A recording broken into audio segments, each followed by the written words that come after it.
चलिए खबरों में आगे बढ़ते हैं। उत्तराखंड बजट 2021 को मुख्यमंत्री त्रिवेंद्र सिंह रावत बतौर वित्त मंत्री गैरसैंण के विधानसभा भवन में पेश करेंगे। बजट को लेकर देहरादून की आम जनता का क्या कहना है और किस तरीके का बजट उत्तराखंड की जनता चाहती है, आइए आपको सुनाते हैं। मैं पहाड़ से आता हूं। मुझे उम्मीद है इस सरकार से कि ये लास्ट बजट है इस सरकार का, और मैं चाहता हूं कि ये पहाड़ के लिए कुछ करे। पहाड़ में जो खेती बंजर हो चुकी है, उस खेती को किस तरह से आबाद करने के लिए कुछ ना कुछ पैसे के उन पहाड़ के लोगों को देने की आवश्यकता है कि जो वहाँ पे पहाड़ में खेती कर रहे हैं। मैं चाहता हूँ कि इस सरकार बागवानी में और कृषि में कुछ काम ऐसा करें कि जो पहाड़ों की आजीविका का बन सके। मुझे उम्मीद है कि ये सरकार पहाड़ के लिए कुछ करेगी। मुख्यमंत्री त्रिवेंद्र सिंह रावत जो यहाँ पे बजट रखने वाले हैं, इससे हमें काफ़ी उम्मीदें हैं, क्योंकि जिस तरीके से लगातार यहाँ पे देखा जा रहा है कि दिसंबर महीने से 4 बार गैस के यहाँ पे दाम बढ़ चुके हैं और लगातार जो अगर पेट्रोल और डीजल के जो दाम हैं वो लगातार यहाँ बढ़ते जा रहे हैं। परिवार पालना बहुत मुश्किल हो चुका है। छोटे छोटे बच्चे हैं, मेरा एक बच्चा है यहाँ पे जिसके अभी पालन पोषण में काफ़ी तकलीफें भी यहाँ पे आ रही है। लगातार जिस तरीके से महंगाई में बढ़ोतरी हो रही है उसमें कमी आई। बाकी मुख्यमंत्री त्रिवेंद्र सिंह रावत से हमारी काफ़ी उम्मीदें हैं, क्योंकि हमने उन्हें वोट भी दिया था। प्रधानमंत्री नरेंद्र मोदी भी यहाँ देश के प्रधानमंत्री हैं, ट्रिपल इंजन की सरकार है, तो कुछ राहत यहाँ पे मिलनी चाहिए। सर, मैं एमए का छात्र हूँ और लगातार मैं यहाँ से देहरादून से सिलागुई के लिए अप डाउन करता हूँ। तो मेरी मुख्यमंत्री त्रिवेंद्र सिंह रावत जी से यही मांग है कि सबसे पहले तो आप ये जो डीजल में जिस तरीके से बढ़ोतरी हो रही है, इसकी वजह से हमें काफ़ी दिक्कतें हो रही है और जो हम गरीब और मध्यम वर्ग के जो लोग हैं उन पर आर्थिक बोझ पड़ रहा है। तो मुख्यमंत्री त्रिवेंद्र सिंह रावत जी कल अपना जो बजट बतौर वित्त मंत्री बजट पेश कर रहे हैं, तो उनसे यही मांग रही कि महंगाई को कम। उत्तराखंड के मुख्यमंत्री त्रिवेंद्र सिंह रावत पूरे दिन हरिद्वार के दौरे पर रहे, जहां उन्होंने विभिन्न कुंभ कार्यों का निरीक्षण किया और साथ ही साधु संतों से मुलाकात की, जिसके बाद वो मीडिया से मुखातिब हुए और एसओपी से नाराज चल रहे व्यापारियों के लिए उन्होंने कहा कि हरिद्वार के व्यापारी एसओपी पर घबराए नहीं, सरकार उनके साथ है और इस समय हम कोरोना काल से जूझ रहे हैं जिसका अंतिम चरण चल रहा है। वहीं बैरागी संतों द्वारा दिए गए ज्ञापन के संबंध में उन्होंने कहा कि संतों की जितनी भी मांग है उन्हें जल्द ही पूरा करने का प्रयास किया जाएगा। तो आज हरिद्वार दौरे पर रहे सीएम त्रिवेंद्र सिंह रावत और कुंभ कार्यों का निरीक्षण किया। के बैरागी संतों के पास अपनी भूमि नहीं है और वो उनकी डिमांड रही है भूमि देने की, लेकिन आप सब लोग जानते हैं कि हरिद्वार में हम लोग इस भूमि का इस्तेमाल कर सकते हैं, अस्थायी इस्तेमाल हम इस भूमि का कर सकते हैं। संत भी जानते हैं और हरिद्वार वासी सब लोग जानते हैं। हमको उसी के दायरे में हम सबको सहयोग कर रहे हैं और हमने सबको समान रूप से सरकार ने सहयोग किया है। हरिद्वार कुंभ के क्रम में बुधवार को पंचायती अखाड़ा श्री निरंजनी की भव्य पेशवाई निकाली गई। इस दौरान बड़े बड़े ढोल और गाजे बाजे के साथ पेशवाई का स्वागत किया गया। संत और महंतों पर फूलों की बारिश हुई। ऊंट, हाथी, चांदी के सिंहासन पर रथ पेशवाई के मुख्य आकर्षण रहे। पेशवाई में देवभूमि की संस्कृति का झलक भी देखने को मिला और कोविड से बचाव का संदेश भी दिया गया। SMJNPG कॉलेज में श्री निरंजनी अखाड़े की अस्थायी छावनी में संतों और रमता पंचों ने डेरा डाला। पेशवाई के लिए चांदी के सिंहासन, रथ, सजावटों की सामग्री मंगलवार को हरिद्वार पहुंची थी। पेशवाई का नेतृत्व आचार्य महामंडलेश्वर स्वामी कैलाश नंद ने किया। तो गाजे बाजे के साथ पेशवाई का स्वागत किया गया। हरिद्वार में महाकुंभ से पहले ये भव्य पेशवाई का, जिसमें कोविड से बचाव का संदेश भी दिया गया। इसमें आपको बता दें कि देवभूमि की झलक भी देखने को मिली, वहां की संस्कृति की झलक भी देखने को मिली। आज निरंजनी अखाड़े की पेशवाई है और आचार्य जी मेरे साथ हैं। आचार्य जी, पहले तो ये समझाइए जो दर्शक आपको इस समय देख रहे हैं कि इस पेशवाई का मतलब क्या होता है और कुंभ के मेले में इसका महत्व कैसे बढ़ जाता है। देखिए, कुंभ का जो आनंद है वो पेशवाई से है और पेशवाई के द्वारा हम अपनी परंपराओं का दर्शन आपके द्वारा पूरी दुनिया को कराते हैं। अखाड़ा क्या है, पेशवाई का अर्थ क्या है, वो हम आपके द्वारा बताते हैं, क्योंकि मैं बता नहीं सकता, उनको दिखा सकता हूँ, बता आप सकते हैं। मुझे लगता है कि पेशवाई का अर्थ होता है नगर भ्रमण, नगर दर्शन। नगर में 49 देवता होते हैं, 49, जिसको 49 अजराजी क्षेत्रपाल देवता कहते हैं, जिसको 49 अजराजी क्षेत्रपाल देवता कहते हैं। 49 क्षेत्रपाल देवता होते हैं। उन 49 क्षेत्रपालों की प्रसन्नता के लिए, उनको मनाने के लिए, क्योंकि नगर में हम तभी कोई कार्य कर सकते हैं जब तक वो कुशल नहीं रहेंगे, उनकी आज्ञा नहीं होगी। तो इसलिए सबसे पहले हम उनको मनाने के लिए नगर प्रवेश करते हैं, नगर भ्रमण करते हैं, नगर दर्शन करते हैं। तो नगर का जो वरिष्ठ नागरिक है, हम उनका भी अभिवादन स्वीकार करते हैं, उनका अभिनंदन करते हैं। और जिनको मैं निमंत्रण नहीं दे पाया, उनको हम रथ से हाथ जोड़ के निमंत्रण देते हैं कि आप मेरे अखाड़े में आइए, मेरे कुंभ में आइए और कुंभ का आनंद लीजिए, कुंभ का दर्शन करिए।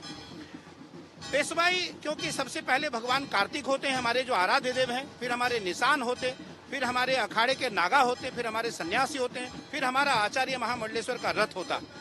तो अखाड़े का नेतृत्व अखाड़े के सभी महंत, पूज्य नरेंद्र गिरी जी महाराज, पूज्य रविंद्रपुरी जी महाराज, पूज्य अखाड़े के सभी श्री महंत करते हैं। उसके पश्चात रथ के क्रम में सबसे पहला रथ मेरा होता, आचार्य महामंडलेश्वर का रथ होता, फिर हमारे पीछे आनंद अखाड़े के जो आचार्य हैं हमारे, उनका रथ होता, फिर हमारे जितने वरिष्ठ महामंडलेश्वर हैं, पूज्य परमानंद जी महाराज हैं, पूज्य साध्वी निरंजन ज्योति जी हैं, पूज्य महामंडलेश्वर से भी हैं, इनका रथ होता है।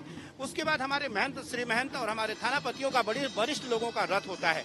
देखिए, बड़ा उत्सव है यह, उत्सव नहीं महोत्सव है, महोत्सव है। हम इसको भारतीय संस्कृति का आगाज, इस नहीं, विश्व में सबसे बड़ा धर्म का मेला, बिल्कुल, हम भारतीय संस्कृति का आगाज विश्व की सबसे बड़ी मेला के माध्यम से पूरी दुनिया को आपके द्वारा दिखाते हैं।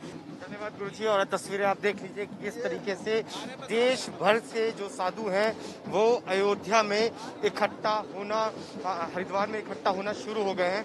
और इस बार अयोध्या को भी हरिद्वार के इस कुंभ से जोड़ रहे हैं साधु, क्योंकि वहाँ भगवान राम का मंदिर बनाया जा रहा है। तो इस बार साधुओं में इस बात को लेकर ज्यादा जोश है हरिद्वार के इस कुंभ में।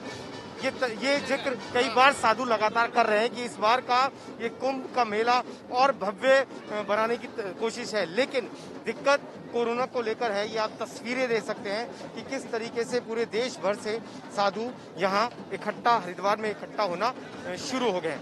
कैमरा पर्सन पंकज के साथ पुलकित नागर, इंडिया न्यूज, हरिद्वार। आप देखेंगे कुंभ से पहले पेशवाई की तस्वीरें कि किस तरीके से पेशवाई के जरिए नगर के जो देवी देवता हैं उन्हें प्रसन्न करने की कोशिश की जा रही है।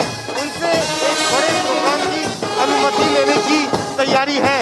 ये आप देखेंगे बड़े बड़े रथों पर बड़े बड़े अखाड़ों के जो आचार्य हैं वो इस तरीके से पेशवाई के जरिए पूरे नगर में घूमते हैं, ताकि नगर के जो देवता हैं उनसे इजाजत ली जाए, नगर के जो बड़े नागरिक हैं उनसे प्रार्थना की जाए कि वो कुंभ में सहयोग करें, कुंभ में आए। इस तरीके से पूरे के पूरे शहर में ये पेशवाई निकाली जाती है। इसे इस तरीके से समझिए कि ये एक बड़े प्रोग्राम की शहर के अंदर बड़ी इजाजत की कोशिश। तस्वीरें जब आप देखेंगे तो चारों तरफ लोग स्वागत करते हुए आपको नजर आएंगे। ये है हरिद्वार में किस तरीके से कुंभ में तमाम साधु संत जो देश दुनिया से आए हुए हैं वो धीरे धीरे शरीक हो रहे हैं। ये इसकी तस्वीरें हैं। ये तस्वीरें इस बात की है कि किस तरीके से अयोध्या शहर अब कुंभ में हो गया है। आप देखेंगे कि किस तरीके से पेशवाई के जरिए साधु संत अयोध्या के देवी देवताओं को, अयोध्या के आम लोगों को, अयोध्या के बुजुर्गों को अपने साथ इस कुंभ में जोड़ रहे हैं। ये भव्य जुलूस कई किलोमीटर लंबा है। आगे आप देखेंगे बैंड बाजों के साथ, और इसके बाद में आप देखेंगे बहुत सारे बड़े बड़े रथों के साथ पूरे शहर में पेशवाई निकाली जा रही है। कैमरा पर्सन पंकज के साथ हरिद्वार में कुंभ के दौरान कोरोना से बचने का संदेश भी लेकर इस यात्रा में निकला जा रहा है, ताकि जो लोग यहाँ पहुँच रहे हैं वो संक्रमित ना हो। यही देखिए आप किस तरीके से बैनर लेकर महात्माओं ने भी इसमें अपना योगदान दिया है, ताकि जो लोग यहाँ पहुँचे वो कोरोना से बचे रहें। कैमरा पर्सन पंकज के साथ पुलकित नागर, इंडिया न्यूज, हरिद्वार। चलिए बात करते हैं पिथौरागढ़ की, जहां पर टनकपुर तवाघाट एनएच पर पहाड़ गिरा है। तो इस वक्त की बड़ी खबर, भारी भरकम बोल्डर आने से आवागमन बाधित हो गया। राजमार्ग बाधित होने से यात्रियों को काफी परेशानी का सामना करना पड़ रहा है और संभावना ये लगाई जा रही है कि 24 घंटे तक ये मार्ग जो है बाधित रहेगा। तो बोल्डर गिरने से जो है आवागमन पूरी तरीके से बाधित हो गया। भारी भरकम बोल्डर आने से आवागमन पूरी तरीके से बाधित हो गया है। तो टनकपुर तवाघाट एनएच पर ये भारी भरकम बोल्डर गिरा है, जिसकी वजह से यात्रा जो है बाधित हो गई है। यात्रियों को आने जाने में काफी परेशानी का सामना करना पड़ रहा है और संभावना ये जताई जा रही है कि 24 घंटे तक मार्ग जो है बंद रहेगा। लंबे समय के बाद आयोजित रुद्रप्रयाग के जखोली तहसील दिवस पर फरियादियों ने 28 शिकायत दर्ज करवाई, जिसमें से 14 शिकायतों को जल्द हल करने का आश्वासन मिला है, जबकि शेष शिकायतों को आवश्यक कार्रवाई के लिए संबंधित विभागों को भेजा है। इस दौरान जिलाधिकारी ने अधिकारियों को उनके संबंधित प्राप्त शिकायतों और गंभीरतापूर्वक लेते हुए आवश्यक कार्रवाई करने के निर्देश दिए हैं। जिलाधिकारी ने तहसील दिवस के अवसर पर फरियादियों की शिकायतों को प्रासंगिक बताते हुए कहा कि फरियादियों द्वारा अपनी समस्या को विनम्रतापूर्वक रखा गया है और अधिकारियों को क्षेत्रीय समस्याओं की पूर्ण जानकारी रखते हुए प्रॉपर एक्टिव होकर कार्य करने के लिए और 15 दिन के भीतर गुणात्मक निस्तारण के निर्देश दिए हैं। तो जिलाधिकारियों ने अधिकारियों को जल्द ही समस्या के समाधान का आदेश दिया।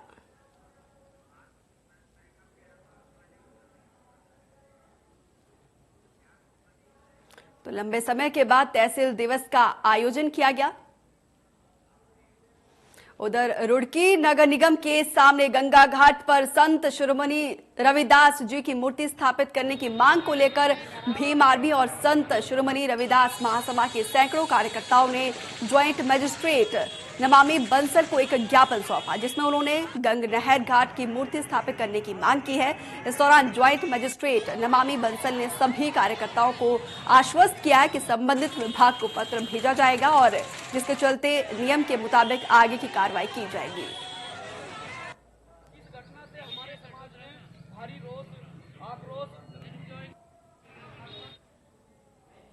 चलिए खबरों में आगे बढ़ते हैं। रामनगर से ग्राम ढेला की ओर जा रही रोड पर ग्राम सावले के पास एक टस्कर हाथी उस समय धमका जब रोड पर बहुत आवागमन हो रहा था। हाथी के रोड पर आने से दोनों साइड में ट्रैफिक की लंबी लंबी कतारें लगने लगी, जिसके चलते ट्रैफिक को देखकर हाथी आक्रामक हो गया और हाथी ने एक कार का शीशा और कार का दरवाजा तक तोड़ दिया।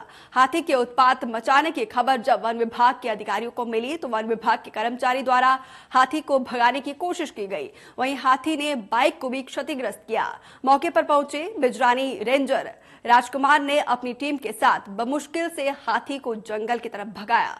लगभग 1 घंटे की कड़ी मशक्कत के बाद इस ट्रैफिक को सुचारू रूप से शुरू किया गया। वहीं टस्कर हाथी के रोड पर उत्पात मचाने से आसपास के क्षेत्रों में और ग्रामीणों में दहशत का माहौल बना है। तो रोड पर तस्कर हाथी के आने से जो है दहशत का माहौल है। चलिए खबरों में आगे बढ़ते हैं। उत्तराखंड टैक्सी मैक्सी महासंघ द्वारा लच्छीवाला टोल प्लाजा पर व्यावसायिक वाहनों से प्रदेश सरकार से टोल टैक्सी को कम करने की मांग को लेकर ठेकेदार द्वारा मनमानी कर अतिरिक्त टोल टैक्स वसूला जा रहा है। महासंघ के अध्यक्ष सुंदर पवार ने बताया कि मुख्यमंत्री ने विशेष कार्य अधिकारी धीरेन्द्र प्रताप पवार को इस मामले की मुलाकात की है और मुख्यमंत्री को उत्तराखंड के जिले देहरादून लच्छीवाल टोल प्लाजा पर टोल टैक्स लगाए जाने को लेकर विरोध की जानकारी दी गई है।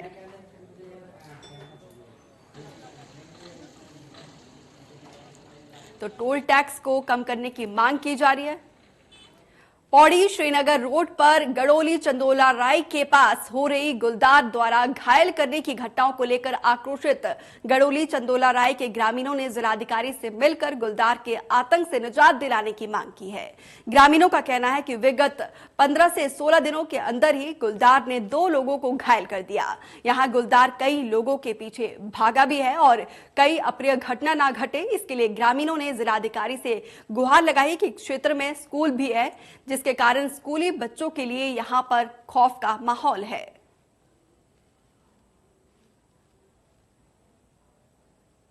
तो पौड़ी का पूरा मामला है, जहां पर गुलदार ने आतंक मचा के रखा है, जिससे ग्रामीणों में दहशत का माहौल है। चलिए खबरों में आगे बढ़ते हैं। हल्द्वानी शहर के लोगों को इस बार गर्मी के सीजन में पानी के लिए परेशान होना पड़ सकता है, क्योंकि हालात बद से बदतर होते गए हैं। बीते कई सालों के बाद ऐसा हुआ है कि मार्च के महीने में गौला नदी का जलस्तर महज 77 क्यूसेक रह गया है। ऐसे में आने वाले दिनों में न सिर्फ सिंचाई के संकट की आशंका जताई जा रही है, बल्कि हल्द्वानी में पानी के लिए लाखों की आबादी को परेशानी भी होनी सकती है। अधिकारियों के मुताबिक पेयजल संकट के आसार को देखते हुए टैंकरों से पानी की सप्लाई को सुनिश्चित कर लिया गया है। इसके अलावा जहां जहां नलकूप है वहां पर नए मोटर पंप की भी व्यवस्था की जा रही है, ताकि जैसे ही पेयजल संकट गहराने लगेगा वैसे ही पेयजल आपूर्ति प्रभावित इलाकों में शुरू कर दी जाएगी।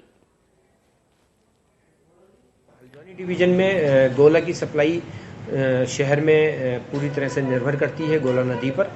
गोला नदी का डिस्चार्ज अभी 90 क्यूसेक के आसपास या उससे कम चल रहा है। बरसात कम हुई है, तो इस तरह से देखते हुए, क्योंकि शहर के लिए गोला नदी से 32 क्यूसेक पानी निर्विराद रूप से मिलता रहना चाहिए। गिर रहा है क्योंकि बारिश तो हुई नहीं है, लेकिन हम लोग अब कोशिश कर रहे हैं, क्योंकि अब ये भाबर का आपका एरिया है, जल स्तर वैसे ही नीचे गिरा है, तो हम लोग कोशिश कर रहे हैं कि एक नई टेक्नोलॉजी हम लोग यहाँ पे इंट्रोड्यूस करें कि बोरवेल्स हम लोग बनाएं जहाँ जहाँ आपके हैंड पम्प्स हैं।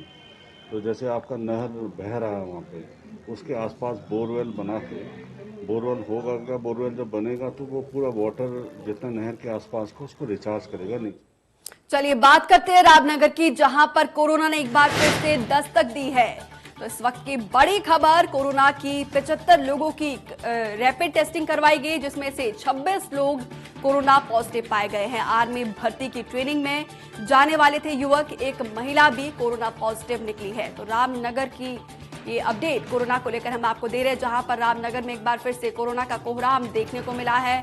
प्रदेश में कोरोना ने एक बार फिर से दस्तक दी है। तो चलिए इस बुलेटिन में फिलहाल मेरे साथ इतना ही। देश और प्रदेश की तमाम बड़ी खबरों को जानने के लिए आप बने रहिए हमारे साथ।